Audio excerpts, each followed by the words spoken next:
Hello दोस्तों, how are you. हमारा जो लास्ट टॉपिक था वो था मेटावर्स। उसी को ही हम लोग अभी एक्सटेंड करते हैं उसी टॉपिक को, लेकिन उस टॉपिक में जो एक इम्पॉर्टेंट चीज थी वो थी एनएफटी। तो ये एनएफटी क्या होता है, एनएफटी कैसे बनाई जाती है, एनएफटी सेल कैसे की जाती है, इसके बारे में आज हम लोग चर्चा करेंगे। एनएफटी बोले तो इसका फुल फॉर्म है नॉन फंजिबल टोकन।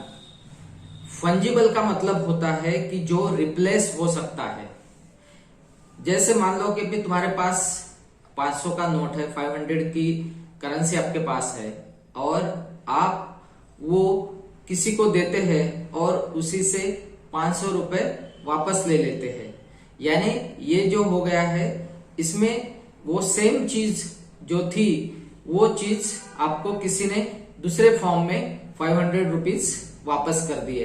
यानी क्या हुआ, ये जो था ये फंजिबल बोले तो रिप्लेस हो गया। अब जो नॉन रिप्लेस होगा, ऐसी जो चीजें रहेगी वो रहेगी नॉन फंजिबल। नॉन फंजिबल बोले तो जो रिप्लेस नहीं हो सकती है, जो यूनिक है, ऐसी जो चीजें हैं उसको बोलते हैं हम लोग नॉन फंजिबल। यानी जैसे कोई आर्टिस्ट है और उसने कोई आर्ट निकाला, या जैसे ताजमहल है जो रिप्लेस नहीं हो सकता है, लाल किला है रिप्लेस नहीं हो सकता है। ऐसी जो चीजें होगी, या मैंने मेरे मोबाइल में मैंने अपने खुद के से एक अच्छी फोटोग्राफ्स निकाली तो वो मेरे लिए यूनिक हो गई है, उसका मैं एनएफटी बना सकता हूं। यानी जो चीज रिप्लेस नहीं हो सकती है, जो चीज यूनिक है, उसकी एनएफटी हम लोग बना सकते हैं और उस पर उसको सेल करके हमको बहुत सारा पैसा मिल सकता है।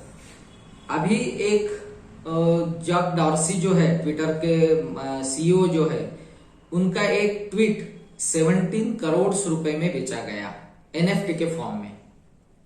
तो अभी ये जो जैसे मैंने बताया पहले ही आपको कि ये जो अभी सारी जो करंट ट्रेंड टेक्नोलॉजी जो है वो बहुत यानी अभी हाइप पे है। जैसे उसमें मेटावर्स है, एनएफटीज है, ब्लॉकचेन टेक्नोलॉजीज है, क्रिप्टो करेंसी है, ये सारे हॉट बर्निंग टॉपिक्स हैं। अगर आप इसको गूगल के ऊपर सर्च करते हैं तो आपको हजारों लाखों साइट्स आपके सामने आ जाएंगी, उसके बहुत सारे व्यूवर्स आपको दिखेंगे। तो ये सारा जो अभी जो करंट ट्रेंड टेक्नोलॉजी है और ये जो फ्यूचर टेक्नोलॉजी जो है उसके बारे में ज्यादातर लोग अभी चर्चाएं कर रहे हैं।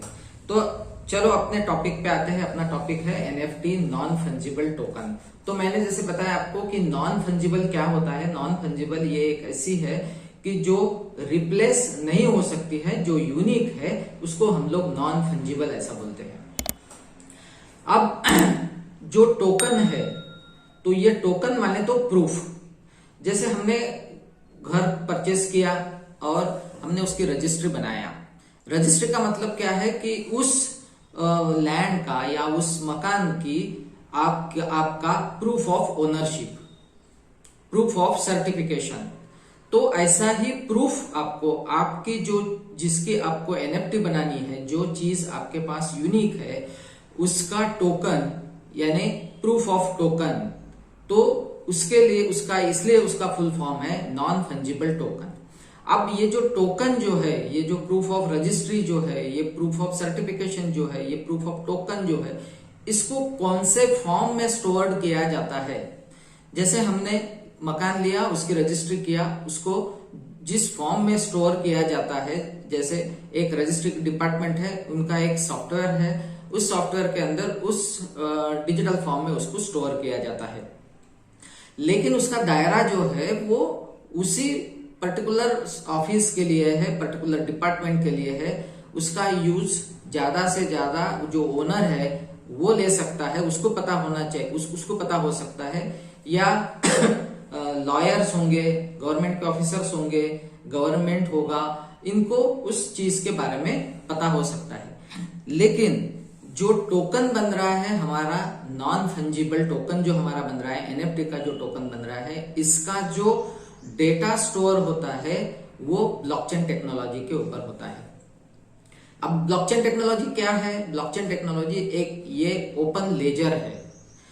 अगर जैसे ही हमने यहाँ पे इसकी एंट्री किया तो उस ब्लॉकचेन के अंदर जितने भी लोग होंगे, पकड़ लो कि वहां पे 10 लाख लोग हैं, तो 10 लाख लोगों को वो आज का जो ट्रांजैक्शन हुआ ये सारे 10 लाख लोगों के लिए ओपन रहेगा, इसलिए उसको हम लोग ओपन लेजर ऐसा बोलते हैं। तो ये जो होता है टोकन, ये रजिस्टर्ड होता है उस ब्लॉकचेन टेक्नोलॉजीज के अंदर। और यहाँ पे अभी जो ट्रांजैक्शन हो रहा है वो उसके लिए जो करेंसी है वो है क्रिप्टो करेंसी। तो अब हम लोग ऐसी एनएफटीज कौन सी एनएफटीज बना सकते हैं? तो ऐसी चीज जो यूनिक है वो सिर्फ आपके पास है, उसके आप एनएफटी बना सकते हैं। कुछ टेक्निकल एक्सपर्ट्स के साथ मिलके आप उसका एनएफटी बना सकते हैं। ऐसी बहुत सारी साइट्स है जहां पे आप उसको सेल कर सकते हैं। तो OpenSea.in नाम का जो प्लेटफॉर्म है वहां पे आप जाके इस एनएफटी को सेल कर सकते हैं। अब उसकी वैल्यू कुछ भी हो सकती है, वो वहां पे बिडिंग होता, वहां पे आपकी वैल्यू वहां पे डाल सकते हैं, और वैल्यू डालने के बाद अगर वो वहां पे कोई बायर आ जाता है तो वो उसको परचेस कर सकता है। वो एक ओपन प्लेटफॉर्म है, वहां जाके आप उसको सेल कर सकते हैं। ऐसे बहुत सारे प्लेटफॉर्म्स अभी आए हैं जहां पे आप आपके एनएफटी क्रिएट कर सकते हैं और वहां पे आप उसको सेल कर सकते हैं। अभी जैसे अभी सेलिब्रिटीज है, अमिताभ है, शाहरुख खान है, आमिर खान है, ये जो सब बड़े बड़े जो स्टार्स है बॉलीवुड के है, हॉलीवुड के है, तो इनके अभी एनएफटी के इनके जो जितने भी ये है वो सारे एनएफटी के फॉर्म में बनना शुरू हो गया है। ऐसे ही बहुत सारा बिल्डिंग्स है, हिस्ट्री में जो कुछ अपने असेट्स है उसका भी एनएफटी बनाने का काम चल रहा है। और जो आर्टिस्ट है, कलाकार जो है, उनकी जो पेंटिंग्स रहती है या कुछ आर्ट रहती है वो अपना खुद का एनएफटी बना सकते हैं और उसको उस ऐसे प्लेटफॉर्म पे OpenSea के जैसे प्लेटफॉर्म के ऊपर उसको सेल कर सकते हैं। ये आज का टॉपिक था। आपको कैसा लगा? लाइक कमेंट्स करके आप बता सकते हैं। अगले नेक्स्ट टॉपिक में हम लोग ब्लॉकचेन टेक्नोलॉजी के ऊपर चर्चा करेंगे। तब तक के लिए धन्यवाद। Thank you, thanks a lot.